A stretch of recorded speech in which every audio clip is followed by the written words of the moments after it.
اللہ اکبر۔ بسم اللہ الرحمن الرحیم۔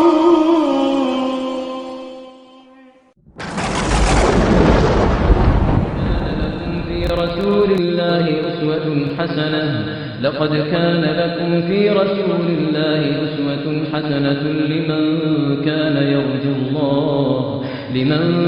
يرجو الله واليوم الآخر وذكر الله كثيرا۔ اب آپ سماعت فرمائیں درس نمبر 51، نبی کریم صلی اللہ علیہ وسلم کے خطوط بادشاہوں کے نام۔ إن الحمد لله نحمده ونستعينه ونستغفره ونعوذ بالله من شرور أنفسنا ومن سيئات أعمالنا، من يهده الله فلا مضل له ومن يضلل فلا هادي له، وأشهد أن لا إله إلا الله وحده لا شريك له، وأشهد أن محمدًا عبده ورسوله، أما بعد. اللهم علمنا ما ينفعنا وانفعنا بما علمتنا وزدنا علما نافعا وعملا صالحا يا رب العالمين. اللهم أرنا الحق حقا وارزقنا اتباعه وأرنا الباطل باطلا وارزقنا اجتنابه. اللهم إنا نسألك حبك وحب نبيك وحب العمل الذي يقربنا إلى حبك۔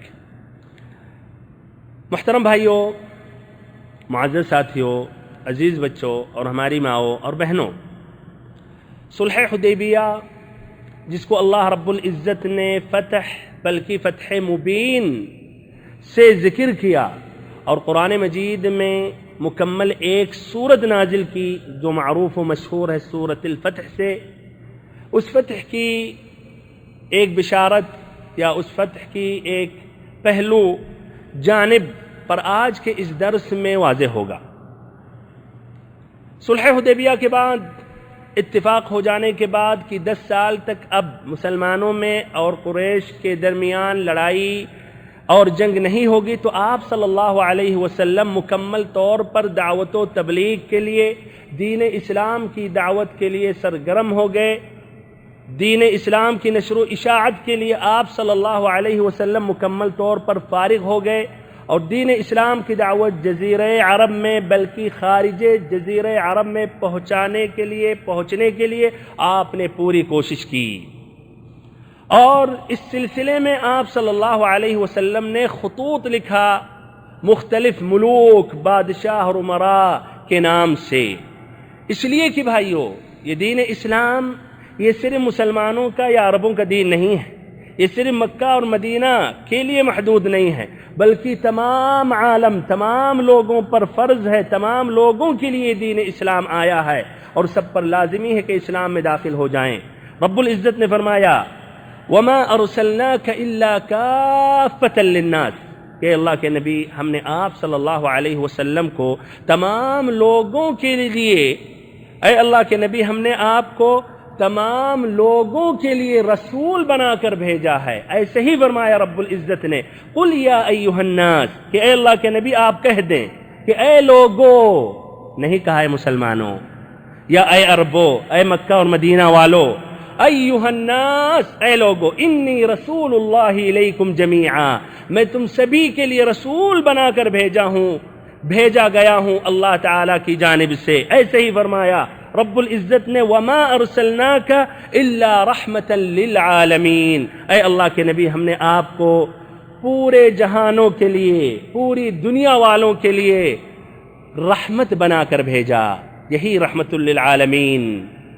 دور تک سوچنے لگے، اپنی نظر کو جزیرہ عرب سے باہر دوڑانے لگے۔ وہاں ابھی بھی لوگ شرک میں ڈوبے ہوئے ہیں، کفر میں ڈوبے ہوئے ہیں، کفر میں غیر اللہ کی عبادت میں غرق ہیں، ظلم و ستم کی پہاڑیں ٹوٹ رہی ہیں۔ آپ صلی اللہ علیہ وسلم کی محبت چاہت کہ وہاں کے لوگ بھی کاش ہدایت یافتہ ہو جاتے، اسلام قبول کر لیتے، پھر اس طرح دنیا اور آخرت میں ان کو سعادت نصیب ہو جاتی۔ اسی سلسلے میں آپ صلی اللہ علیہ وسلم نے مکمل ارادہ کیا اور خطوط لکھنے کی آپ نے تیاری کی۔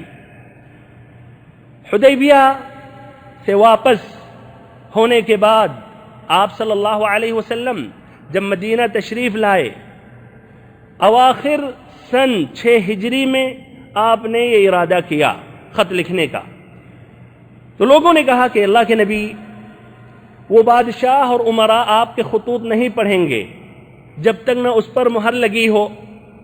تو آپ صلی اللہ علیہ وسلم نے ایک چاندی کی انگوٹھی آپ صلی اللہ علیہ وسلم نے بنوائی، جس پر یہ نقش کیا گیا محمد رسول اللہ۔ 3 سطروں میں اس کو نقش کیا گیا، پہلی سطر میں محمد، دوسری سطر میں رسول، تیسری سطر میں لفظ الجلالہ اللہ۔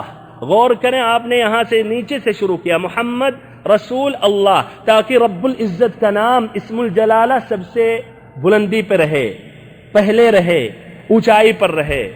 ہمارے بھائیوں، ہمارے ان بھائیوں کو غور کرنا چاہیے جو نبی صلی اللہ علیہ وسلم کی محبت کا دعویٰ کرتے ہیں، جو نبی پاک صلی اللہ علیہ وسلم کو اللہ کے برابر کرتے ہیں، یہاں تک کہ مسجدوں میں، محراب میں اللہ کے سامنے اسی لائن پر محمد صلی اللہ علیہ وسلم کا بھی نام آتا ہے، اور یہاں تک کہ غیر مسلمان سمجھتا ہے کہ یہ اللہ کی طرح یہ محمد صلی اللہ علیہ وسلم بھی تھے، بلکہ یہ مسلمان بھی یہی سمجھتے ہیں کہ اللہ اور محمد میں کوئی فرق نہیں ہے۔ جس طرح ہم اللہ سے مانگ سکتے ہیں، اللہ کی عبادت کر سکتے ہیں، تو ایسے ہی محمد صلی اللہ علیہ وسلم کی عبادت کر سکتے ہیں، ان سے بھی مانگ سکتے ہیں۔ لیکن آپ غور کریں نبی صلی اللہ علیہ وسلم کا کیا عمل تھا، اور یہ حدیث بھائیوں صحیح امام بخاری کی ہے، صحیح امام مسلم کی ہے۔ آپ نے اس طرح لکھا، محمد رسول اللہ، محمد رسول اللہ۔ یہ خطوط حقیقت میں ایک تمہید تھے، یہ بعد میں جو بڑے بڑے فتوحات مسلمانوں کو حاصل ہوئے،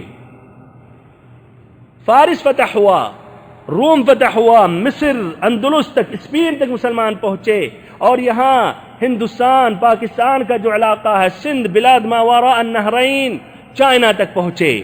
اور پھر نبی پاک صلی اللہ علیہ وسلم کا وہ وعدہ، پھر نبی پاک صلی اللہ علیہ وسلم کا جو وعدہ تھا وہ سچ ہو کر ثابت ہوا۔ صحیح امام مسلم کی روایت ہے، آپ صلی اللہ علیہ وسلم نے کہا تھا، اس وقت بھائیو ابھی فارس سے یا رومیوں سے مکمل طور پر جنگ نہیں ہوئی تھی، تب بھی دیکھیں آپ نے کہا، اور کچھ سالوں کے بعد ثابت ہو کر رہا۔ آپ صلی اللہ علیہ وسلم نے فرمایا، ان اللہ زوالی الارض فرأيت مشارقها ومغاربها وإن ملك أمتي سيبلغ ما زوي لي منها، کہ اللہ رب العزت نے زمین کو اللہ تعالیٰ نے مختصر کر کے یا جمع کر کے ہم پر پیش کیا، تو ہم نے اس کے مشرق اور مغرب کے جانب میں نے دیکھا، اور ہماری امت کی بادشاہت، حکومت وہاں تک پہنچے گی جہاں تک مجھے اس خواب میں یا مجھے جو دکھایا گیا۔ یہ بھائیو سچ ہو کر ثابت رہا۔ بہرحال ابھی خطوط کا میں ذکر کر رہا ہوں، کہیں کہیں اختصار کروں گا، اور جہاں زیادہ عبرتیں ہیں وہ تفصیل سے عرض کروں گا۔ ایک خط آپ صلی اللہ علیہ وسلم نے نجاشی کے نام بھیجا، جو بادشاہ حبش تھا یا بادشاہ حبشہ تھا۔ صحیح امام مسلم کی روایت ہے، حضرت انس رضی اللہ عنہ سے مروی ہے، ان نبی صلی اللہ علیہ وسلم كتب الى النجاشی وليس بالنجاشی الذي صلى علیہ، کہ آپ صلی اللہ علیہ وسلم نے نجاشی کی طرف یا اس کی جانب ایک خط لکھا، بھیجا، اور یہ وہ نجاشی نہیں تھا جس پر آپ صلی اللہ علیہ وسلم نے جنازہ کی نماز پڑھی یا نماز جنازہ آپ نے پڑھی۔ اس سے واضح ہوا کہ ایک نجاشی نے تو اسلام قبول کر لیا جس کا نام اصحمہ تھا، اور جب اس کی موت واقع ہوئی تو جبریل امین نے نبی پاک صلی اللہ علیہ وسلم کو مطلع کیا، اور آپ صلی اللہ علیہ وسلم نے غائبانہ طور پر آپ نے جنازہ کی نماز پڑھی، اور یہ بات صحیح امام بخاری اور مسلم میں موجود ہے۔ اور یہ واقعہ جو پیش ہوا سن 9 ہجری میں۔ لیکن یہ دوسرا جو نجاشی تھا، نجاشی یہ لقب ہے ہر اس بادشاہ کے لیے جو حبشہ کی حکومت کرتا ہے یا حبشہ کا بادشاہ بنتا ہے۔ تو دوسرا جو نجاشی تھا اس نے اسلام نہیں قبول کیا۔ ایسے ہی آپ صلی اللہ علیہ وسلم نے ایک خط مقوقس شاہ مصر کے نام سے بھیجا۔ زاد المعاد میں ابن القیم رحمہ اللہ نے تفصیل سے اس کے متعلق ذکر کیا، جو ہم آپ کے سامنے اختصار کے ساتھ عرض کر رہے ہیں۔ آپ صلی اللہ علیہ وسلم کے الفاظ اس خط میں ایسے تھے، اور یہ خط ابھی بھی کہا جاتا ہے محفوظ ہے۔ ایک ڈاکٹر حمید اللہ صاحب ہیں، انہوں نے یہ پرانی کتابوں میں جو بحث کرتے ہیں، پرانی کتابوں کا پتہ لگاتے ہیں، اس میں ان کو یہ خط ملا اور کہا جاتا ابھی بھی محفوظ ہے۔ بہرحال اس کی عبارت جس طرح زاد المعاد میں ہے اس سے ملتی جلتی ہے، صرف 2 حرف کا فرق ہے جو معمولی فرق ہے۔ آپ صلی اللہ علیہ وسلم نے خط اس طرح لکھا: بسم اللہ الرحمن الرحیم، من محمد عبد اللہ ورسولہ الى المقوقس عظیم القبط، سلام على من اتبع الهدى، اما بعد، اسلم تسلم، اسلم يؤتك الله أجرك مرتين، فإن أبيت فإن توليت فإن عليك إثم أهل القبط.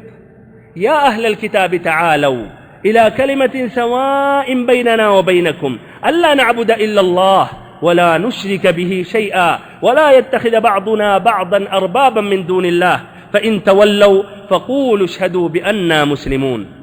بسم الله الرحمن الرحیم، اللہ کے بندے اور اس کے رسول محمد صلی اللہ علیہ وسلم کی جانب سے مقوقس عظیم قبط کی طرف سلامتی ہو اس شخص پر جو ہدایت کی پیروی کرے۔ اسلم تسلم، اسلام قبول کر لو، تمہارے لیے سلامتی ہے، یا تم سالم ہو جاؤ گے، تم سلامت رہو گے۔ اسلم یؤتک اللہ اجرک مرتین، اسلام قبول کر لو، اللہ رب العزت تمہیں دوہرا اجر دے گا، ڈبل اجر دے گا، ثواب دے گا، 2 مرتبہ اجر و ثواب دے گا۔ فإن تولیت، اور اگر تم نے منہ پھیرا تو جو اہل قبط ہیں، تمہارے جو رعایا ہیں، ان کا بھی گناہ تمہارے اوپر ہوگا۔ یا اہل الکتاب، اے اہل کتاب، تعالوا الی کلمۃ سواء بیننا وبینکم، کہ آؤ ایک بات کی طرف جو ہمارے اور آپ کے درمیان برابر ہے، اللہ نعبد الا اللہ، کہ اللہ تعالیٰ کے سوا کسی کی بھی ہم عبادت نہ کریں، ولا نشرک بہ شیئا، اور اس کے ساتھ کسی کو بھی ہم شریک نہ ٹھہرائیں، ولا یتخذ بعضنا بعضا اربابا من دون اللہ، اور ہم میں سے بعض کو اللہ کے بجائے رب نہ بنائیں۔ فإن تولوا، اگر یہ منہ پھیریں، فقولوا اشہدوا بأننا مسلمون، تو کہیں کہ گواہ رہو ہم مسلمان ہیں۔ آپ صلی اللہ علیہ وسلم نے اس خط کو حضرت حاطب ابن ابی بلتعہ کو دیا اور حکم دیا کہ حاکم مصر تک پہنچاؤ۔ حاطب ابن ابی بلتعہ کافی جری ثابت ہوئے، جب بادشاہ کے دربار میں داخل ہوئے تو انہوں نے یہ خط دیا، پھر یہ بھی کہا اسی زمین سے، اسی سرزمین پر، اس زمین پر ایک ایسا شخص گزرا ہے جو یہ کہتا تھا انا ربکم الاعلی، میں ہی رب اعلی ہوں۔ تو اللہ تعالیٰ نے اس کو اولین اور آخرین کے لیے عبرت بنا دیا، تو تم دوسروں سے عبرت حاصل کرو، نہ کہ دوسروں کے لیے تم عبرت بنو۔ بہرحال پھر دونوں کے درمیان گفتگو ہوئی۔ مقوقس نے نبی پاک صلی اللہ علیہ وسلم کا خط کا کافی احترام کیا، اس نے اس خط کو ہاتھی دانت کی ایک ڈبیا میں مہر لگا کے رکھا، یا رکھ کر اس نے مہر لگائی اور اپنی ایک لونڈی کے حوالے کر دیا۔ پھر اس نے اپنے ایک عربی کاتب کو بلایا اور اس نے جواب لکھا نبی پاک صلی اللہ علیہ وسلم کے خط کا۔ اس نے بھی کہا بسم اللہ الرحمن الرحیم، اور ادب اور احترام دیکھیے، اس نے اپنا نام پہلے نہیں لکھا، جبکہ مرسل کا نام، بھیجنے والے کا، خط لکھنے والے کا نام پہلے ہونا چاہیے۔ اس نے کہا لمحمد ابن عبد اللہ من المقوقس عظیم القبط، لیکن اس نے رسول اللہ بھی نہیں کہا۔ آپ صلی اللہ علیہ وسلم کو آپ کے والد کی طرف منسوب کیا، لمحمد ابن عبد اللہ من المقوقس عظیم القبط سلام الی آخرہ، سلام اس نے کیا، اور پھر اس کے بعد اس نے یہ کہا کہ ہم نے آپ کا خط پڑھا اور آپ کی بات، آپ کی دعوت کو اچھی طرح سمجھا، اور میرا یہ عقیدہ ہے یا مجھے معلوم ہے کہ ابھی ایک نبی کی آمد باقی ہے، لیکن میرا گمان یہ تھا کہ وہ شام سے مبعوث ہوگا، شام سے نکلے گا، ہم نے آپ کے قاصد کا احترام کیا، اعزاز و اکرام کیا، اور میں آپ کی خدمت میں 2 لوڈیوں کو بھیج رہا ہوں جن کا خاص اور اونچا مرتبہ ہے اہل قبط میں، اور ایسے ہی کپڑے بھیج رہا ہوں، اور ایسے ہی آپ کی سواری کے لیے ایک خچر ہدیہ کے طور پر دے رہا ہوں، والسلام۔ اور اس کے علاوہ مزید اس نے بات نہیں کہی، نہ اس نے اسلام کا اعلان کیا، نہ اس نے اسلام قبول کیا۔ بہرحال یہ چیزیں جب وہاں پہنچی تو نبی پاک صلی اللہ علیہ وسلم نے ان دونوں لونڈیوں میں سے ایک لونڈی جن کا نام تھا ماریا، اور بعد میں جا کر یہ مسلمان ہو گئیں، آپ صلی اللہ علیہ وسلم نے اپنے پاس رکھ لیا، اور انہی کی بطن سے حضرت ابراہیم پیدا ہوئے۔ حضرت ابراہیم ابن النبی محمد صلی اللہ علیہ وسلم پیدا ہوئے، جو بچپن ہی میں ان کا انتقال ہو گیا۔ دوسری جو لونڈی تھی ان کا نام نسرین، نبی پاک صلی اللہ علیہ وسلم نے حسان بن ثابت انصاری رضی اللہ عنہ کو دیا، اور جو سواری تھی، جو خچر تھا، اس کا نام دلدل تھا۔ یہ نبی پاک صلی اللہ علیہ وسلم اس پر آپ بیٹھتے تھے، اور یہ معاویہ رضی اللہ عنہ کے زمانے تک یہ دلدل، یہ خچر زندہ رہا، اور اس کے بعد وہ مرا۔ ایسے ہی نبی پاک صلی اللہ علیہ وسلم کا تیسرا خط، اس وقت دنیا کی ایک جو سپر پاور طاقت تھی، کسرا فارس کا جو بادشاہ تھا، اس کے نام سے آپ صلی اللہ علیہ وسلم نے بھیجا۔ دیکھیے بھائیو، نبی پاک صلی اللہ علیہ وسلم کی شجاعت، قوت اور اللہ کا پیغام پہنچانے میں آپ کی ذمہ داری اور امانت، بڑے بڑے بادشاہوں سے بھی نہیں ڈر رہے، جبکہ خطرے سے خالی نہیں ہیں، اور غالباً خطرے کی ایک بو آئی تھی۔ اسی واقعے میں بھی اس کی وضاحت ہوگی۔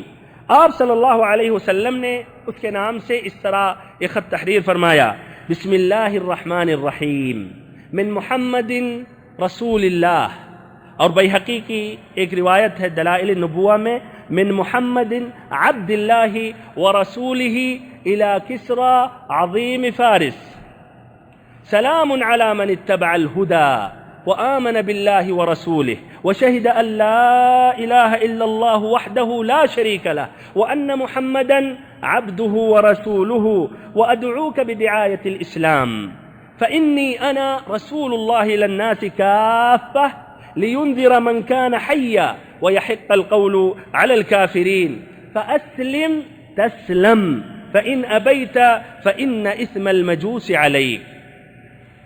بسم اللہ الرحمن الرحیم، اللہ کے بندے اور رسول کی جانب سے، یا اللہ کے رسول کی جانب سے کسرا عظیم فارس کی طرف، اس شخص پر سلامتی ہو جو ہدایت کی پیروی کرے اور اللہ اور اس کے رسول پر ایمان لائے اور گواہی دے کہ اللہ تعالیٰ کے سوا کوئی بھی معبود برحق نہیں ہے، اور محمد صلی اللہ علیہ وسلم اللہ کے بندے اور رسول ہیں۔ وَأَدْعُوكَ بِدِعَايَةِ الْإِسْلَامِ، تمہیں اسلام کی طرف دعوت دے رہا ہوں، اللہ تعالیٰ کی طرف دعوت دے رہا ہوں، اس لیے کہ میں اللہ تعالیٰ کی طرف سے بھیجا ہوا رسول ہوں تمام لوگوں کے لیے، لِيُنذِرَ مَنْ كَانَ حَيًّا وَيَحِقَّ الْقَوْلُ عَلَى الْكَافِرِينَ، تاکہ جو شخص زندہ ہے اسے انجام بد سے ڈرایا جائے اور کافرین پر حق بات ثابت ہو جائے، یعنی حجت تمام ہو جائے۔ فَأَسْلِمْ تَسْلَمْ، اسلام قبول کر لو سلامت رہو گے۔ فَإِنْ أَبَيْتَ، اگر رفض کر رہے ہو تو تمہارے اوپر مجوسیوں کا گناہ ہوگا، تمہارے اوپر ہوگا، تمہارے سر پر ہوگا، اس کا بھی بوجھ تمہیں اٹھانا ہوگا۔ آپ صلی اللہ علیہ وسلم نے اس خط کو تحریر کرنے کے بعد دحیہ ابن خلیفہ کلبی رضی اللہ عنہ کو منتخب کیا، اور انہیں حکم دیا کہ یہ خط لے کر سربراہ بحرین کو پہنچائیں، اور انہوں نے ایسا ہی کیا جس طرح صحیح امام بخاری کی روایت ہے۔ پھر سربراہ بحرین نے کیا خود دحیہ رضی اللہ عنہ کو بھیجا کسرا کے پاس، یا کسی اور آدمی کو اس نے منتخب کر کے بھیجا؟ المہم یہ خط کسرا تک پہنچا، کسرا کو پڑھا کر سنایا گیا، ترجمہ کیا گیا، تو اس نے کیا جواب دیا؟ وہ متکبر کیا جواب دیا؟ کہنے لگا کہ میرے رعایا کا ایک حقیر غلام اپنا نام مجھ سے پہلے لکھتا ہے، اور اس خط کو اس نے چاک کر دیا، پھاڑ دیا۔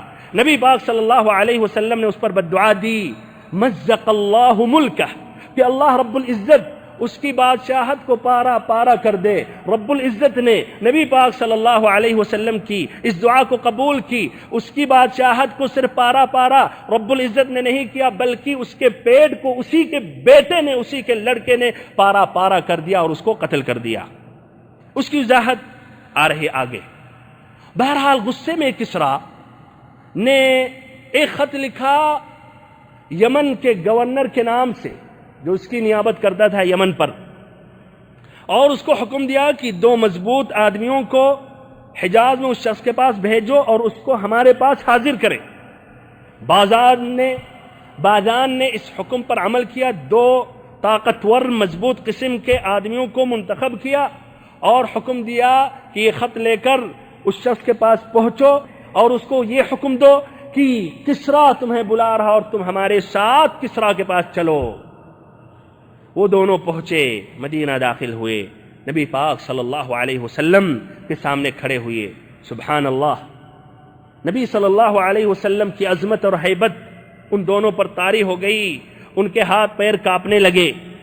آپ صلی اللہ علیہ وسلم نے اسلام کی دعوت دی، انہوں نے اسلام قبول نہیں کی، بلکہ جس مقصد کے لیے آئے اس مقصد کو انہوں نے واضح کیا کہ شہنشاہ کسریٰ نے شاہ باجان کے پاس ایک خط دیا اور انہوں نے پھر ہمیں خط دیا کہ آپ ہمارے ساتھ چلیں کسریٰ کے پاس، اور نہایت ہی متکبر انداز میں دھمکیاں دے کر وہ باتیں پھر کرنے لگے۔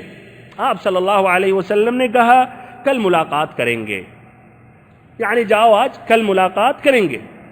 سبحان اللہ، عین اسی وقت بھائیو، عین اسی وقت، اسی رات میں کسریٰ کے خلاف بغاوت کا ایک شعلہ بھڑکا۔ وجہ اس بغاوت کی یہ تھی کہ ابھی کچھ عرصے پہلے ان فارسیوں نے شرمناک شکست کھائی قیصر روم سے یا رومیوں سے، تو یہ بغاوت کسریٰ کے خلاف یہ بھڑکی، اور یہ جو باغی تھا، جو مین اس میں تھا، خود یہ کسریٰ کا بیٹا شیروے، اور یہ بغاوت کر کے اپنے بیٹے کو، اپنے باپ کو بغاوت کر کے اپنے باپ کو اس نے قتل کیا اور خود بادشاہت کی کرسی پر بیٹھ گیا اور خود بادشاہ بن گیا۔ جبریل امین نے نبی پاک صلی اللہ علیہ وسلم کو اطلاع کیا۔ سبحان اللہ، آج بھائیو اتنی تقدم، ٹیکنالوجی کا دور ہے، تب بھی بادشاہوں کی بات اتنی آسانی سے جلدی سے رعایا تک نہیں پہنچتی ہے۔ بہت سے بادشاہ جب مر جاتے ہیں، کئی دنوں کے بعد نیا جو بادشاہ آتا ہے کرسی مضبوطی سے جب تھام لیتا ہے، اپنے قدموں کو جما لیتا ہے، 2 دن 3 دن بلکہ ہفتوں تک، اور پورا امن پھیلا دیتا ہے اپنے مملکت میں، اس کے بعد پھر سکون کی سانس لے کر اعلان کرتا ہے کہ سابق جلالت الملک کا انتقال ہو گیا اور ایک نئے جلالت الملک اب یہ کرسی پر آئے ہیں، بیٹھے ہیں۔ لیکن سبحان اللہ، اس سے تیزی میں، گھنٹوں میں، بلکہ اسی وقت واللہ اعلم، جبریل امین نے نبی پاک صلی اللہ علیہ وسلم کو اطلاع دیا۔ جب صبح ہوئی اور وہ دونوں آئے، آپ صلی اللہ علیہ وسلم کے پاس پیش ہوئے اور کہنے لگے کہ آپ ہمارے ساتھ چلیں کسریٰ کے پاس۔ آپ صلی اللہ علیہ وسلم نے کہا، ابن سعد کی روایت ہے اور ایسے ہی الطبری نے بھی روایت کی ہے، آپ صلی اللہ علیہ وسلم نے فرمایا، ابلغا صاحبکما ان ربی قتل ربہ کسریٰ هذه اللیلہ، کہ تم جا کر اپنے ساتھی سے یعنی بادان سے کہو کہ ہمارے رب نے اس کے رب کسریٰ کو اس رات میں قتل کر دیا۔ وہ دونوں سن کر کہنے لگے، آپ ہوش میں جو کچھ کہہ رہے ہیں، جو کہہ رہے ہیں سمجھ بھی رہے ہیں؟ کیا آپ چاہ رہے ہیں اس کے متعلق یہ الفاظ ہم کسریٰ کو لکھیں؟ آپ صلی اللہ علیہ وسلم نے کہا ہاں، یہ لکھو اور یہ بھی لکھو، ان دینی و سلطانی سیبلغ ما بلغ ملک کسریٰ وینتہی الی منتہی الخف والحافر، کہ ہمارا دین اور ہماری حکومت، ہماری بادشاہت وہاں تک پہنچ کر رہے گی جہاں تک کسریٰ کی بادشاہت پہنچی ہے، بلکہ اس سے آگے بھی یہ دین اور یہ حکومت بڑھ کر اور بڑھتے ہوئی چلی جائے گی، یہاں تک کہ اس کے آگے گھوڑے اور ایسے اونٹ کے قدم نہیں بڑھ سکتے۔ پھر آپ نے یہ بھی کہا اگر وہ اسلام قبول کر لے یعنی بادان تو اس کے جو زیر اقتدار ہیں اس کے جو زیر اقتدار ہے وہ سب کچھ اس کو دے دوں گا اور ابنا پر اس کو بادشاہ بنا دوں گا۔ ابنا سے مراد جو فارسی حکومت کرتے تھے یمن میں ان کو ابنا کہا جاتا تھا، تو ابنا پر ان کو ہم بادشاہ بنا دیں گے بادان کو۔ بہرحال یہ دونوں وہاں سے واپس ہوئے، یمن پہنچ گئے، ابھی فارس سے کوئی خبر یہاں تک نہیں پہنچا۔ ان دونوں نے بادان سے بات سنائی تو بادان بھی حیران و پریشان ہو گیا۔ اس نے کہا معلوم ہوتا ہے کہ یہ بادشاہ نہیں ہے، حقیقت میں یہ واقعی یہ اللہ کا یہ نبی ہے۔ پھر کچھ عرصے کے بعد وہاں سے ایک خط پہنچا شیرویہ کے نام سے، جس میں بات واضح ہوئی کہ اس نے اپنے باپ کو قتل کر دیا اور یہ شیرویہ یہی اب یہ بادشاہ بن گیا، اور اس نے حکم دیا کہ ہمارے والد نے جو اس شخص کے بارے میں کہا تھا اس کو مت چھیڑو یہاں تک کہ ہمارا دوسرا پیغام تم لوگوں تک موصول ہو۔ بہرحال اس کے بعد بادان اور اس کے رفقا نے اسلام قبول کر لیا۔ جہاں تک رہی اس کی بادشاہت پارا پارا ہونے کی، تو یہ بھائیو عمر رضی اللہ عنہ کے زمانے میں یعنی اسی کے کچھ سال کے بعد وہ پوری بادشاہت ختم ہو گئی، بلکہ جڑ سے مسلمانوں نے کاٹ کر پھینک دیا، دوبارہ پھر وہ بادشاہت واپس نہیں ہوئی۔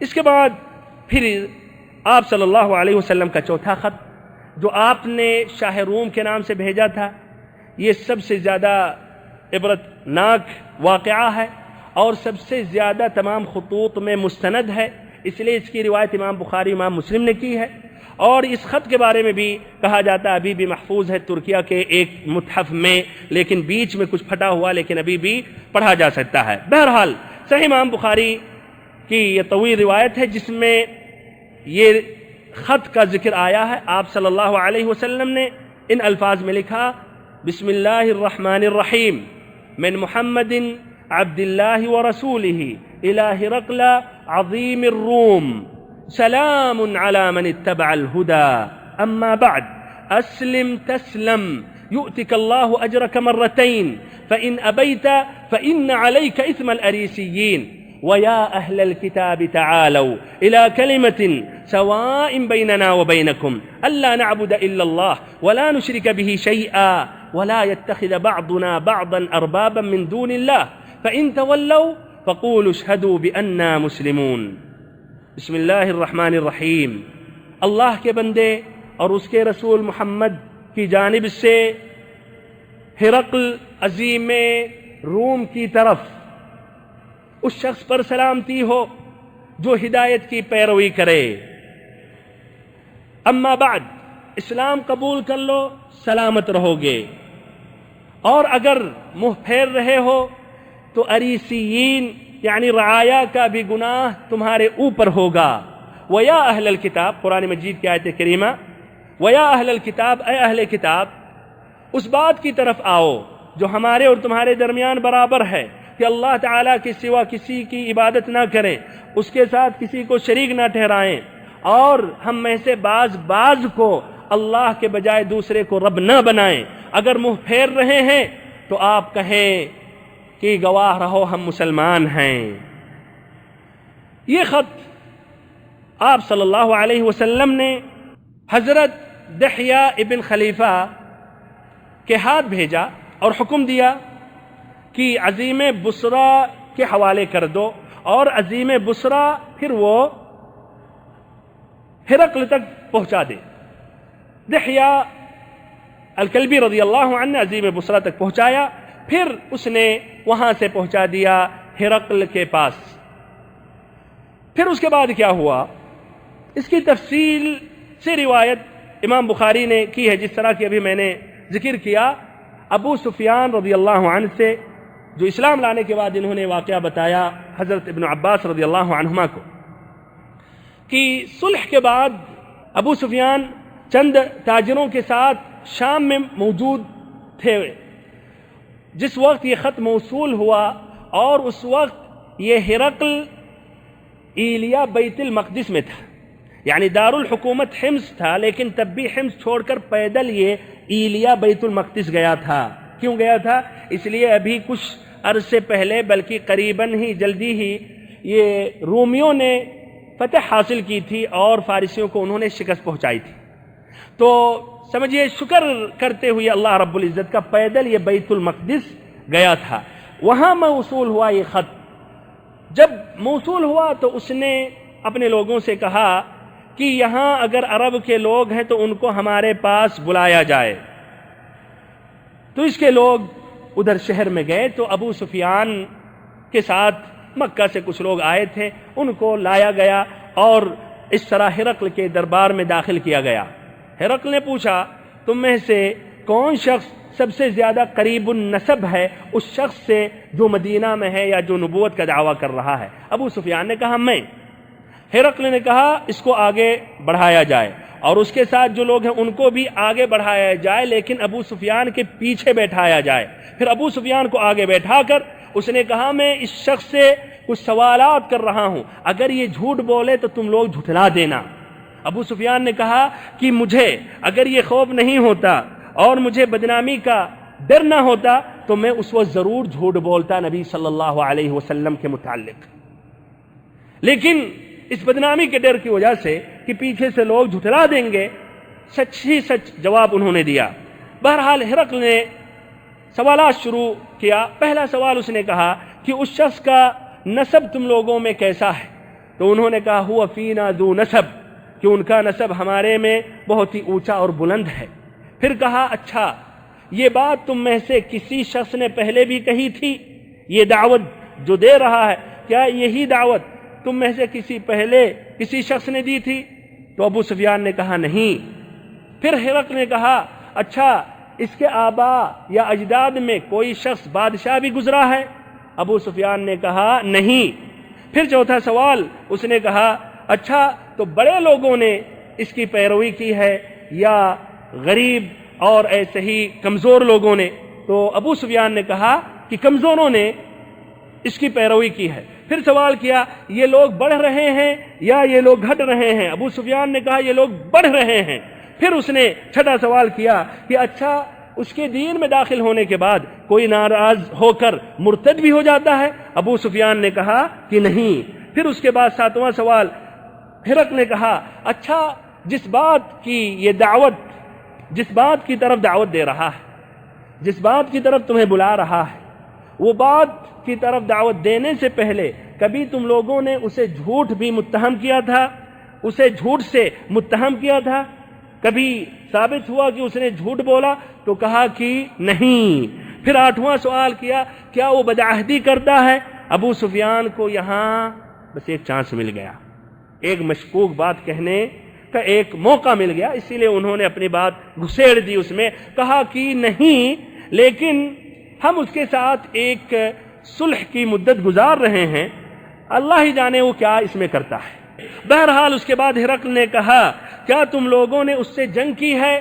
ابو سفیان نے کہا کہ ہاں. تو کہا کہ یہ جنگ تمہارے اس کے درمیان کیسے رہی؟ تو کہا کبھی ہم اس کو زخم پہنچا لیتے ہیں، کبھی وہ ہمیں زخم پہنچا لیتا ہے. پھر آخری سوال اس نے کہا کہ وہ کن بات کی طرف دعوت دیتا ہے؟ ابو سفیان نے کہا وہ کہتا ہے کہ ایک اللہ کی عبادت کرو، اس کے ساتھ کسی کو شریک نہ ٹھہراؤ، اور آپ کے آباء و اجداد جس کی عبادت کرتے تھے وہ تمام معبودات کا انکار کرو، ترک کر دو. نماز، سچائی، پرہیز، پاک دامنی کی دعوت دیتا ہے اور کہتا ہے کہ قرابت داروں کے ساتھ حسن سلوک رکھو، حسن سلوک کرو. اس کے بعد ابو سفیان سے کہنے لگا، اور اس سے پہلے وہ جو ترجمہ کر رہے تھے ان سے کہنے لگا کہ اس سے کہو میں نے اس لیے اس سے پوچھا کہ وہ شخص نسب والا ہے، معروف النسب ہے. تو جواب دیا کہ وہ اونچا نسب والا ہے. تو یہی دستور یہی ہے کہ پیغمبر اپنی قوم کے اونچے اور بلند رسم میں بھیجے جاتے ہیں. اور میں نے اس سے سوال کیا کہ کیا اس سے پہلے بھی تم میں سے کسی نے اس بات کی دعوت دی تھی؟ تو تم نے کہا نہیں. تو میرا یہ خیال تھا، میں یہ کہتا ہوں اگر یہ بات اس سے پہلے کسی اور نے کہی ہوتی تو میں یہ کہتا کہ یہ کسی شخص کی نقالی کر رہا ہے، کسی بات کی نقالی کر رہا ہے جو پہلے سے لوگوں نے کہی ہے. اور میں نے یہ سوال کیا تھا کہ کیا تم لوگ اس سے جھوٹ سے متہم کیے؟ تو تم نے کہا نہیں۔ تو میں اچھی طرح جانتا ہوں کہ ایسا نہیں ہو سکتا کہ لوگوں پر جھوٹ نہ بولے پھر اللہ تعالیٰ کی طرف جھوٹ منسوب کرے اور کہے اللہ نے مجھے رسول بنا کر بھیجا۔ وہ لوگوں پر تو جھوٹ نہ بولے اور اللہ پر جھوٹ بولے، یہ تو نہیں ہو سکتا۔ پھر میں نے تم سے اس لیے یہ سوال کیا تھا کہ بڑے لوگ اس کی پیروی کر رہے ہیں یا کمزور لوگ، تو تم نے کہا کمزور لوگ، تو در حقیقت یہی لوگ پیغمبروں کے پیروکار ہوتے ہیں۔ پھر ہم نے یہ پوچھا تھا کہ کوئی شخص اسلام لانے کے بعد، اس کے دین میں داخل ہونے کے بعد مرتد بھی ہوتا ہے؟ تم نے کہا نہیں۔ تو یہی حقیقت ہے، جب ایمان کی بشاشت یعنی ایمان کی لذت جب دلوں میں گھس جاتی ہے تو ایسا ہی ہوتا ہے، کوئی وہ دین کو چھوڑتا نہیں ہے۔ پھر ہم نے یہ سوال کیا تھا وہ بدعہدی کرتا ہے؟ تم نے کہا نہیں۔ تو انبیاء کرام بھی بدعہدی نہیں کرتے ہیں۔ اور میں نے یہ بھی پوچھا تھا کن باتوں کا حکم دیتا ہے؟ تو تم نے کہا ایک اللہ کی عبادت کی طرف دعوت دیتا ہے، شرک سے روکتا ہے، منع کرتا ہے، نماز، سچائی، پاک دامنی اور ایسے ہی قرابت داروں میں حسن سلوک کا حکم دیتا ہے۔ فَإِن كَانَ مَا تَقُولُ حَقًّا فَسَيَمْلِكُ مَوْضِعَ قَدَمَيَّ هَاتَيْنِ، کہ اگر تم نے جو کچھ کہا ہے اگر صحیح ہے تو وہ شخص بہت ہی جلد ہمارے ان دونوں قدموں کی جگہ کا مالک ہو جائے گا۔ میرا یہ یقین تھا کہ ایک نبی آنے والا ہے، لیکن میرا گمان نہیں تھا کہ تم میں سے وہ ہوگا، اور اگر میں اس کے پاس پہنچ سکتا تو جانے کی زحمت اٹھاتا، اور اس کے پاس اگر میں ہوتا تو اس کے دونوں قدموں کو دھوتا۔ پھر اس کے بعد ہرقل نے رسول اللہ صلی اللہ علیہ وسلم کا خط منگوایا، پھر اس کو پڑھا، یعنی سب کے بیچ میں پڑھا۔ اس کا معنی مطلب کیا کہ ہرقل چاہتا تھا کہ اس کے خاص آدمی اس کے ساتھ مائل ہو جائیں۔ پڑھ کر جب سنایا تو آوازیں بلند ہو گئیں اور بہت زور شور مچا۔ اس کے بعد ابو سفیان کو اور ان کے ساتھ جو عرب تھے ان کو باہر نکال دیا گیا۔ ابو سفیان جب باہر نکلے تو کہنے لگے لقد امر ابن ابی کبشہ انہو یخافہ ملک بنی الاصفر، کہ ابو کبشہ کے بیٹے کا معاملہ بڑا زور پکڑ گیا، بنو اصفر رومیوں کا بادشاہ بھی اس سے ڈر رہا ہے۔ ابو کبشہ یعنی مراد ابن ابی کبشہ نبی پاک صلی اللہ علیہ وسلم، ابو کبشہ ان کے داداؤں میں سے تھے، اور عرب کسی کی جب تنقیص کرتے تھے تو معروف کی طرف منسوب نہیں کرتے تھے، مثلا عبد المطلب کی طرف نہیں منسوب کیا، ابو کبشہ کی طرف منسوب کیا جو غیر معروف تھے، اور یہ بھی کہا جاتا ہے کہ انہوں نے اپنی قوم کی دین چھوڑ کر انہوں نے نصرانیت اختیار کر لی تھی۔ بہرحال ابو سفیان کہتے ہیں کہ اس کے بعد مجھے یقین ہو گیا کہ یہ دین اب غالب ہو کر رہے گا، یہاں تک کہ اللہ تعالیٰ نے ایمان ہمارے دل میں داخل کر دیا۔ اس کے بعد پھر کیا ہوا یہ بھی صحیح امام بخاری میں موجود ہے، لیکن وہ ابو سفیان رضی اللہ عنہ سے مروی نہیں ہے، جو اختصاراً یہ ہے کہ ابو سفیان ایک نجومی تھا، اور اس نے ایک مرتبہ نظر دوڑائی ستاروں پر، تو اس نے اپنے حساب سے اپنے علم کے مطابق کہا کہ ختنہ کرنے والوں کی بادشاہ کا ظہور ہو چکا ہے۔ پھر اس کے بعد کافی بیمار دکھنے لگا، اس کا چہرے کا رنگ اڑا ہوا نظر آنے لگا۔ پھر اپنے لوگوں سے اس نے کہا کہ اس قوم میں، یہاں کے لوگوں میں کون کون سے لوگ ختنہ کرتے ہیں؟ تو کہا یہود کرتے ہیں، اور ان کی تعداد بہت ہی کم ہے، اور آپ حکم دو بس ان کو صفایا کر دیتے ہیں۔ ابھی یہ بات ہی کر رہے تھے کہ ملک غسان، بادشاہ غسان کی طرف سے ایک شخص آیا جو نبی پاک صلی اللہ علیہ وسلم کے متعلق خبر لایا تھا۔ تو ہرقل نے کہا اس کو دیکھا جائے ختنہ کیا ہوا یا نہیں، تو دیکھا گیا تو ختنہ کیا ہوا ہے وہ آدمی۔ پھر سوال کیا گیا کہ عرب کے لوگ ختنہ کرتے ہیں؟ کہاں عرب کے لوگ ختنہ کرتے ہیں۔ تو اس نے کہا کہ تب وہ بادشاہ ظاہر ہو گیا، اب ان کی بادشاہت آ رہی ہے، ختنہ کرنے والوں کے بادشاہ کا ظہور ہو گیا۔ پھر اسی کی طرح ایک بہت بڑا سمجھیے ستاروں کا علم یا عالم تھا، اسی کے پلے کا تھا ہرقل کا، اس نے اس کی طرف خط بھیجا اور اس نے بھی دریافت کیا، تو اس نے بھی تصدیق کی اور کہا کہ وہ نبی ظاہر ہو چکے ہیں۔ اس کے بعد بھائیو کیا کیا ہرقل نے؟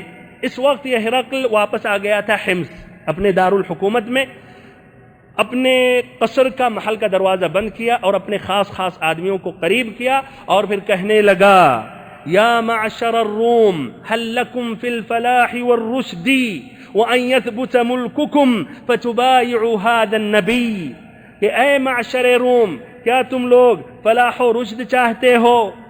کیا تم لوگ فلاح و رشد چاہتے ہو، کامیابی چاہتے ہو، اور یہ چاہتے ہو کہ تمہاری بادشاہت برقرار رہے؟ تو اس نبی کی پیروی کرو۔ یہ بات سنتے ہی وہ وحشی گدھوں کی طرح بدک کر بھاگے دروازوں کی طرف۔ پھر اس نے حکم دیا کہ ان کو واپس کیا جائے۔ واپس ہوئے تو اس نے کہا میں حقیقت میں تم لوگوں کا ایمان دیکھنا چاہ رہا تھا، جانچنا چاہ رہا تھا کس قدر اپنے دین میں مضبوط ہو، کس قدر ثابت قدم ہو، اور مجھے یہ سب کچھ پتہ چل گیا۔ اس کے بعد وہ ہرقل کے لیے سجدہ ریز ہو گئے اور اس سے راضی ہو گئے۔ اس سے واضح ہوا بھائیو کہ قیصر روم کو اچھی طرح یقینی طور پر معلوم ہو گیا تھا کہ محمد صلی اللہ علیہ وسلم اللہ کے رسول ہیں، اللہ کے نبی ہیں، اور قریب تک اسلام قبول کر لے، لیکن اس نے بادشاہت کو ترجیح دی، اپنی کرسی کو ترجیح دی۔ اس کے بعد کتنا سال جیا ہوگا؟ بہرحال اگر اسلام قبول کر لیتا تو اللہ تعالیٰ اس کو توفیق دیتا، جس طرح نجاشی کو اللہ نے توفیق دیا، لیکن اس نے اسلام قبول نہیں کیا، اپنا بھی گناہ اپنے سر پر رکھا اور اپنے رعایا کا بھی گناہ اپنے سر پر رکھ کر قیامت کے دن پیش ہوگا، جس طرح کہ نبی پاک صلی اللہ علیہ وسلم نے کہا تھا۔ بہرحال یہ تھا قیصر کی طرف جو آپ صلی اللہ علیہ وسلم کا خط۔ ایسے ہی پانچواں خط کا ذکر کر رہا ہوں نہایت ہی اختصار کے ساتھ۔ شاہ عمان کی طرف آپ صلی اللہ علیہ وسلم نے خط بھیجا تھا جعفر اور اس کے بھائی عبد کے نام سے، جو جلندی کے لڑکے تھے، عمر ابن العاص رضی اللہ عنہ کو آپ صلی اللہ علیہ وسلم نے ان دونوں کی طرف بھیجا۔ قصہ طویل ہے، آخری میں ان دونوں نے اسلام قبول کر لیا۔ آپ صلی اللہ علیہ وسلم کے پورے خطوط غزوہ حدیبیہ کے بعد بھیجے گئے، یا آپ صلی اللہ علیہ وسلم نے پورے خطوط کو غزوہ حدیبیہ کے بعد بھیجا۔ یہ جو عمان کے بادشاہ تھے جعفر اور عبد کی طرف، یہ فتح مکہ کے بعد آپ صلی اللہ علیہ وسلم نے بھیجا تھا۔ بہرحال یہ خطوط کے ذریعے اس طرح نبی پاک صلی اللہ علیہ وسلم نے اسلام کی دعوت دی، اور اس طرح اسلام کی دعوت مختلف علاقوں میں بلکہ دنیا کے اکثر حصوں تک یہ دعوت پہنچ گئی، اور کچھ نے اسلام قبول کیا اور اکثروں نے اسلام قبول نہیں کی، لیکن حجت ان سبھی پر قائم ہو چکی تھی یا قائم ہو گئی۔ اس کے بعد اب بھائیو اس میں جو اہم فائدے ہیں، عبرتیں ہیں، وہ میں ذکر کر رہا ہوں۔ پہلا فائدہ یہ ہے کہ یہ دین اسلام تمام عالم، تمام دنیا والوں کے لیے ہے۔ یہ دین اسلام صرف عربوں کے لیے، مسلمانوں کے لیے، اہل مکہ، مدینہ، سعودیہ والوں کے لیے نہیں ہے۔ ہر انسان پر، ہر فرد پر واجب ہے کہ دین اسلام میں داخل ہو جائے اور شہادت حق کا اقرار کرتے ہوئے اشہد ان لا الہ الا اللہ و اشہد ان محمد الرسول اللہ کا اقرار کرے، پڑھے۔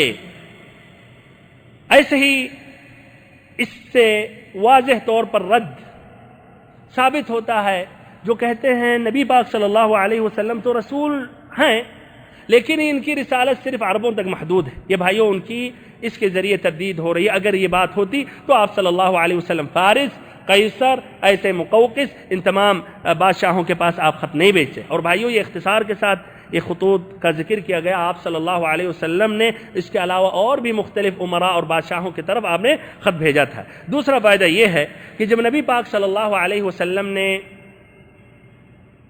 یہ انگوٹھی جب آپ نے بنوائی تو اس میں آپ نے نقش کیا محمد رسول اللہ، اللہ کا نام اوپر رکھا۔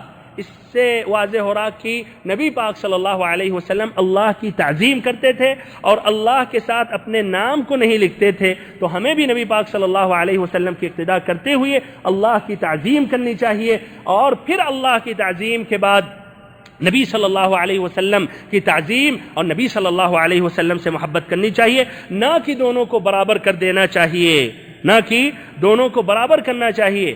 اللہ تعالیٰ ہی عبادت کا مستحق ہے، نبی پاک صلی اللہ علیہ وسلم عبادت کے مستحق نہیں ہے، بلکہ ادنا عبادت کا حصہ نبی صلی اللہ علیہ وسلم کے لیے صرف کرنا جائز اور درست نہیں ہے۔ تیسرا فائدہ بھائیو، اگر نبی پاک صلی اللہ علیہ وسلم کے خطوط پر اگر ہم غور کریں تو یہ واضح ہوتا ہے کہ تقریباً وہ خطوط کے الفاظ متقارب ہیں، تقریباً وہ خطوط کے الفاظ متقارب ہیں، اور یہ کہہ سکتے ہیں تقریباً وہ تمام خطوط ایک ہی خط کی طرح وہ تھے۔ اور اس کی جو اہم جو خوبیاں ہیں ان خطوط کا وہ ذکر کر رہا ہوں۔ 10 خوبیاں میں نے لکھا ہے۔ پہلی خوبی یا پہلی بات جس کا ہم ملاحظہ کرتے ہیں، غور کرتے ہیں کہ آپ صلی اللہ علیہ وسلم بسم اللہ الرحمن الرحیم سے شروع کرتے ہیں۔ تو ہمارے بھائیو، ہم بھی اپنا ہر عمل بسم اللہ الرحمن الرحیم سے شروع کریں۔ نمبر 2، آپ صلی اللہ علیہ وسلم نہایت ہی اختصار کے ساتھ لکھ رہے تھے، کوئی لمبی باتیں، لمبے واقعات، قصے، کہانیاں، اپنے معجزات، اپنی متعلق مکی دور مدنی دور نہیں، اختصار کے ساتھ آپ یہ لکھتے تھے اور آپ نے اختصار کے ساتھ لکھا۔ نمبر 3، آپ واضح لفظ جو صریح ہو، واضح ہو، مقصد کیا آپ صلی اللہ علیہ وسلم کا وہ ذکر کرتے تھے، واضح طور پر آپ اسلام کی دعوت دیتے تھے، نہ کہ گھماتے پھراتے تھے۔ جس طرح ہمارے بہت سے بھائی ہیں اسلام جب پیش کرتے ہیں غیر مسلمانوں پر تو ڈرتے ہوئے پیش کرتے ہیں، جس طرح کہتے ہیں یار میں معلش یعنی معاف کیجئے میں اپنی بات کہہ رہا ہوں، ضروری نہیں ہے کہ آپ اسلام قبول کریں۔ آپ صلی اللہ علیہ وسلم واضح لفظ میں لکھتے تھے اسلم تسلم، اسلام قبول کرو تمہارے لیے سلامتی ہے، تم سلامت رہو گے۔ نمبر 4 کہ آپ صلی اللہ علیہ وسلم اپنا نام پہلے لکھتے تھے، اس لیے آپ مرسل ہیں، آپ خط بھیج رہے ہیں، اور مرسل الیہ جس کی طرف خط بھیجا جا رہا بعد میں لکھتے تھے۔ ایسے 5ویں صفت کہ آپ صلی اللہ علیہ وسلم مخاطبین جن کے نام خط لکھ رہے ہیں ان کا احترام کرتے تھے، اور ان کا جو مقام و مرتبہ ہے اپنی قوموں میں وہ اس کا بھی اظہار کرتے تھے۔ کہتے تھے مثلا الی ہرقل عظیم الروم، الی کسری عظیم فارس، عظیم کے لقب سے اس میں بھی کوئی حرج نہیں ہے کہ ایک داعی اللہ بڑوں کے ساتھ جب ملے تو ان کے ساتھ بھی ان کے القاب کو، ان کے عہدوں کو لحاظ کرتے ہوئے ان سے خطاب کرے اور باتیں کرے۔ ایسے ہی 6ٹھی صفت یہ ہے کہ آپ صلی اللہ علیہ وسلم نے کسی کو السلام علیکم ورحمۃ اللہ وبرکاتہ نہیں لکھا، بلکہ آپ نے اتنا لکھا سلام علی من اتبع الہدی، اس شخص پر سلامتی ہو جو ہدایت کی پیروی کرے۔ اس سے واضح ہو رہا کہ کافروں کو کہنا السلام علیکم یا السلام علیکم ورحمۃ اللہ وبرکاتہ جائز اور درست نہیں ہے۔ 7ویں صفت یہ ہے کہ آپ صلی اللہ علیہ وسلم اس خط میں مختصر ہونے کے باوجود آپ قرآن مجید کی ایک آیت کریمہ آپ لکھتے تھے، قل یا اہل الکتاب تعالوا الی کلمۃ سواء بیننا وبینکم، لیکن قل آپ نہیں لکھتے تھے، اور اس کی وجہ یہ ہے کہ اللہ تعالیٰ نے نبی صلی اللہ علیہ وسلم کو حکم دیا تو آپ اس حکم پر عمل کرتے ہوئے بغیر قل آپ نے لکھا، یعنی ڈائریکٹ یا اہل الکتاب تعالوا الی کلمۃ سواء بیننا وبینکم۔ ایسے 8ویں صفت یہ ہے کہ آپ صلی اللہ علیہ وسلم نہایت ہی متواضع، آپ اپنے بارے میں واضح طور پر اختصار کے ساتھ اتنا لکھتے تھے من محمد عبد اللہ ورسولہ، محمد اللہ کے بندے اور اس کے رسول کی جانب سے، مزید سید الاولین والآخرین، خاتم النبیین، سید ولد الآدم، جبکہ لا شک آپ صلی اللہ علیہ وسلم وہ سب القاب کے مستحق ہیں اور ہمارا عقیدہ ہے، لیکن تب بھی آپ نہایت ہی اختصار کے ساتھ 2 مہم باتیں کہ آپ اللہ کے بندے ہیں اور ایسے اللہ کے رسول ہیں، اتنا ہی لکھتے تھے۔ ایسے ہی 9ویں صفت ان خطوط کی یہ ہے کہ آپ صلی اللہ علیہ وسلم اسلوب ترغیب اور ترہیب دونوں کو جمع کرتے تھے ایک ہی خط میں۔ تو مثلا آپ رغبت دلاتے تھے کہ اسلام قبول کر لو، تمہارے لیے سلامتی ہے، سلامت رہو گے، اور پھر دھمکی بھی، وعید بھی سناتے تھے کہ اگر اسلام نہیں قبول کرو گے تو تمہارے رعایا کا گناہ تمہارے سر پر ہوگا۔ تو یہ بھی داعی اللہ کو یہ اسلوب جمع کرنا چاہیے، کبھی کبھی لوگوں کو ڈرانا چاہیے اور ایسے بشارتیں بھی دینی چاہیے، نہ کہ ہمیشہ فضائل ہی خوشخبریاں ہی سناتے رہے اور ترغیب اور وعید کی باتیں نہ سنائے، نہ کہ ہمیشہ ڈراتے رہے جہنم سے اور ایسے کبائر گناہ سے اور سزا اور حدود، بلکہ دونوں اسلوب کو اپنانا چاہیے۔ 10ویں صفت یہ ہے کہ آخری میں آپ صلی اللہ علیہ وسلم مہر لگاتے تھے، تو یہ مہر استعمال کرنا یہ بھی جائز اور درست ہے۔ اس کے بعد جو 4تھا فائدہ ہے وہ ذکر کر رہا ہوں کہ آپ صلی اللہ علیہ وسلم تقریباً پورے خطوط میں آپ اس طرح لکھتے تھے، تاکید دلاتے تھے کہ اگر اسلام نہیں قبول کرو گے تو رعایا کا گناہ تمہارے سر پر ہوگا۔ اس سے واضح ہو رہا کہ عہدہ، یہ بھائیو بادشاہت، یہ بہت ہی خطرناک عہدے ہیں۔ اگر آدمی کامیاب نہیں ہوا اور دوسروں کو گمراہی کا سبب بنا تو سب کا گناہ اس کے سر پر پہنچے گا۔ اسی لیے حدیثوں میں ہے کہ آدمی طلب نہ کرے عمارت یا ایسے ہی امیر بنے یا قاضی بنے، اور اگر وہ ساتھ ساتھ اگر کامیاب ہو گیا تو یہ بھی بھائیو بہت بڑا ثواب اور بہت بڑی فضیلت اس شخص کے لیے ہے، اس لیے اس کو دوہرا ڈبل ثواب ملے گا۔ اور یہ ایک قاعدہ ہے دین اسلام میں، جس طرح کی صحیح مسلم کی روایت حضرت ابو ہریرہ رضی اللہ عنہ سے مروی ہے، من دعا الى هدى كان له من الاجر مثل اجور من تبعه لا ينقص ذلك من اجورهم شيئا، کہ جس نے ہدایت کی طرف دعوت دی تو اس کے لیے اجر و ثواب ہے۔ کتنا؟ ان لوگوں کے اجر و ثواب کی مثل جنہوں نے اتباع کی، اور اللہ تعالیٰ ان کے اجور اور ثواب میں سے کچھ کمی نہیں کرے گا، ناقص نہیں کرے گا۔ اور اس کے بالمقابل ومن دعا الى ضلالہ كان عليه من الاثم مثل آثام من تبعه لا ينقص ذلك من آثامهم شيئا، جو گمراہی کی طرف دعوت دے تو اس کے لیے گناہ ہے۔ کتنا گناہ؟ ان لوگوں کے گناہ کے مثل جو گمراہ ہوئے، جنہوں نے شرک کیا، جنہوں نے قبروں کی عبادت کی، جنہوں نے بڑے بڑے گناہوں کا ارتکاب کیا، سب کا گناہ ان کو ملے گا اور اس کے اوپر بھی جائے گا، اور ان کے گناہ میں سے کچھ بھی کمی نہیں کیا جائے گا۔ ایسے ہی صحیح امام بخاری کی روایت ہے، حضرت ابن مسعود رضی اللہ عنہ سے مروی ہے، لیس من نفس تقتل ظلما الا كان على ابن آدم الاول کفل منها لانه اول من سن القتل اولا، کہ جب بھی اس روئے زمین پر کوئی شخص دوسرے کو قتل کرتا ہے تو اس کو تو گناہ ملتا ہے، اور اتنا ہی گناہ آدم کے پہلے بیٹے کو ملتا ہے جس نے اپنے بھائی کو قتل کیا تھا۔ اس لیے اسی سے یہ قتل کرنا شروع ہوا، اسی نے یہ شروعات کی، تو اس کا گناہ اس کے سر پر جائے گا۔ ہمارے بھائیوں، تو اس سے واضح ہوا کہ یہ مناصب اور عہدے بہت ہی خطرناک ہیں۔ اگر آدمی کامیاب نہیں ہوا تو اپنا گناہ الگ ہے، دوسروں کا بھی گناہ اس کے سر پر جائے گا۔ آخری فائدہ ذکر کر کے اپنی بات میں ختم کر رہا ہوں کہ نبی پاک صلی اللہ علیہ وسلم اپنے خطوط میں اس طرح لکھتے تھے، من محمد عبد اللہ و رسولہ، اللہ کے بندے اور اس کے رسول۔ عبودیت کے لفظ کو رسالت سے پہلے بھی مقدم کرتے تھے تاکہ آپ صلی اللہ علیہ وسلم اپنے متعلق واضح کر دیں لوگوں کو کہ میں اللہ کا بندہ ہوں، میں رب نہیں ہوں، رب کا ساجی نہیں ہوں، رب کا دوست نہیں ہوں، رب کا بھائی نہیں ہوں، اللہ کا بندہ ہوں۔ تو اپنے متعلق واضح کر دیتے تھے، اور جو عقیدہ ہونا چاہے نبی پاک صلی اللہ علیہ وسلم کے متعلق وہ بھی واضح کر دیتے تھے کہ آپ اللہ کے بندے ہیں، آپ رب نہیں ہیں، نہ رب کے شریک ہیں، نہ عبادت کے ادنا حصے کا آپ مستحق ہیں، حقدار ہیں۔ اور اگر نبی پاک صلی اللہ علیہ وسلم عبادت کے کچھ حصے کے بھی حقدار نہیں ہیں تو ہمارے بھائی اور محترم ساتھیوں، اور جو باقی اولیاء ہیں، صالحین ہیں، شہداء ہیں، کیا وہ حقدار ہو سکتے ہیں؟ کیا ان کے لیے ادنا عبادت ہم صرف کر سکتے ہیں، ادا کر سکتے ہیں؟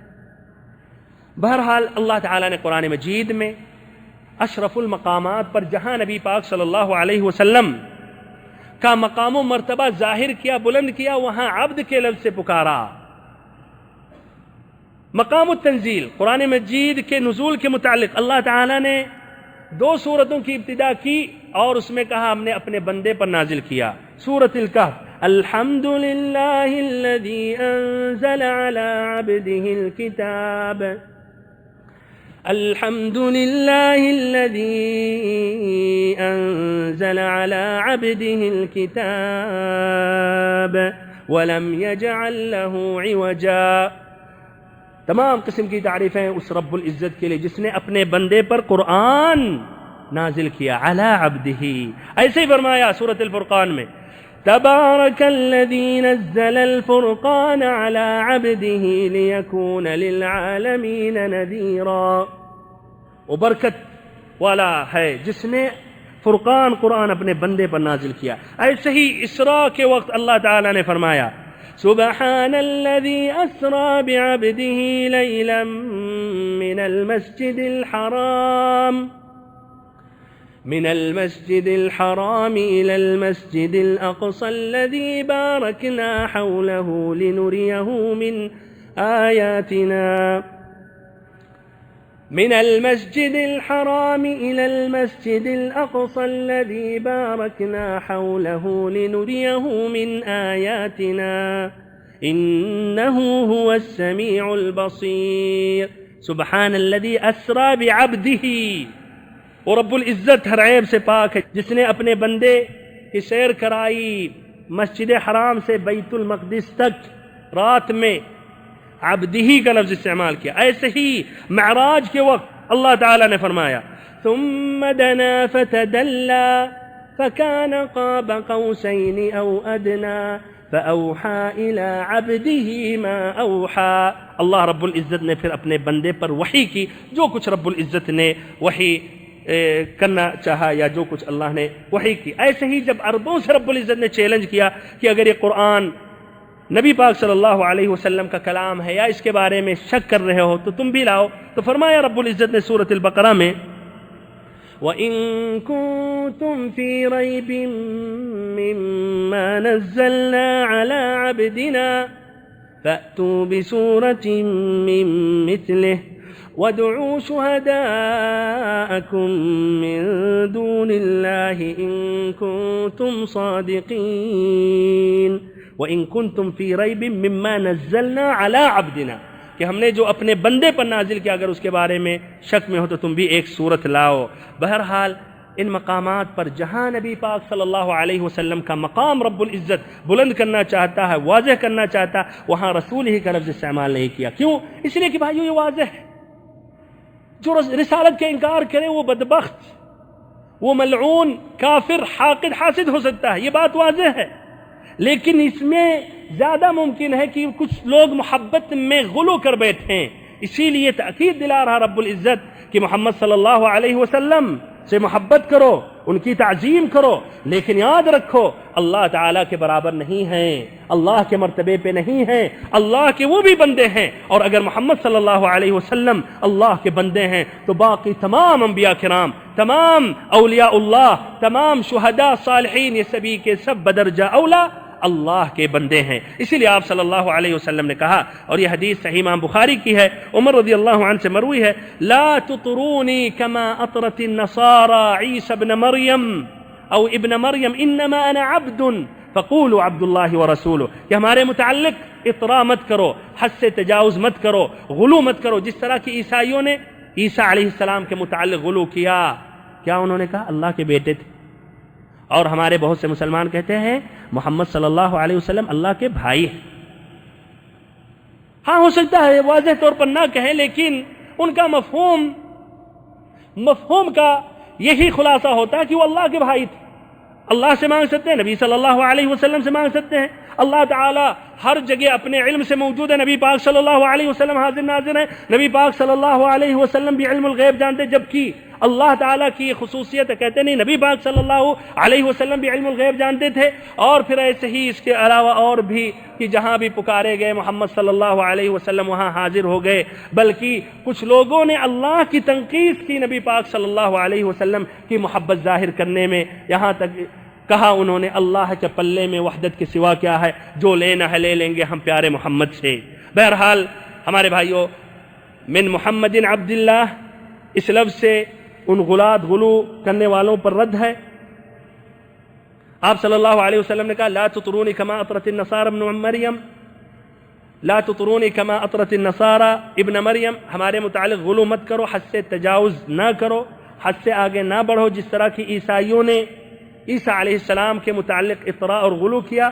میں بندہ ہوں, انما انا عبد فقولوا عبد اللہ ورسولہ, تو مجھے کہو اللہ کے بندے اور اس کے رسول. سبحان اللہ, جو کہنے کا نبی پاک صلی اللہ علیہ وسلم نے ہمیں حکم دیا اسی پر عمل بھی آپ کرتے تھے. اسی لیے خطوط میں لکھتے تھے من محمد عبداللہ ورسولہ, اور ہم بھی دعاؤں میں یہی کہتے ہیں اشہد ان لا الہ الا اللہ وان محمدا عبدہ ورسولہ. تو بھائیو, عبداللہ اس لفظ میں ان کی تردید ہے جو غلو کرتے ہیں, اور ایسے ہی ورسولہ ان لوگوں پر تردید ہے جو لوگ نبی صلی اللہ علیہ وسلم کی تنقیص کرتے ہیں، جو نبی پاک صلی اللہ علیہ وسلم کی گستاخی کرتے ہیں، جو نبی پاک صلی اللہ علیہ وسلم کی کما حقہ تعظیم نہیں کرتے ہیں، جو نبی صلی اللہ علیہ وسلم سے جس طرح محبت کرنی چاہیے محبت نہیں کرتے ہیں، آپ صلی اللہ علیہ وسلم کا جب نام آتا ہے تو درود و سلام نہیں پڑھتے ہیں، آپ صلی اللہ علیہ وسلم کی سنتوں کو رد کر دیتے ہیں، اور آپ صلی اللہ علیہ وسلم کی سنتوں پر عمل نہیں کرتے ہیں، جبکہ آپ صلی اللہ علیہ وسلم اشرف الخلق ہیں، افضل الرسل ہیں، سید الاولین والآخرین ہیں۔ اللہم صلی وسلم وبارک وانعم وزد علی عبدک ورسولک وحبیبک محمد صلی اللہ علیہ وسلم۔ اللهم صل وسلم وبارك على عبدك ورسولك محمد. اللهم إنا نسألك علما نافعا وعملا صالحا، ونسألك اللهم أن توفقنا لما تحب وترضى. هذا والله أعلم، وصل اللهم وسلم وبارك وانعم على عبدك ورسولك محمد. سبحان ربك رب العزة عما يصفون، وسلام على المرسلين، والحمد لله رب العالمين.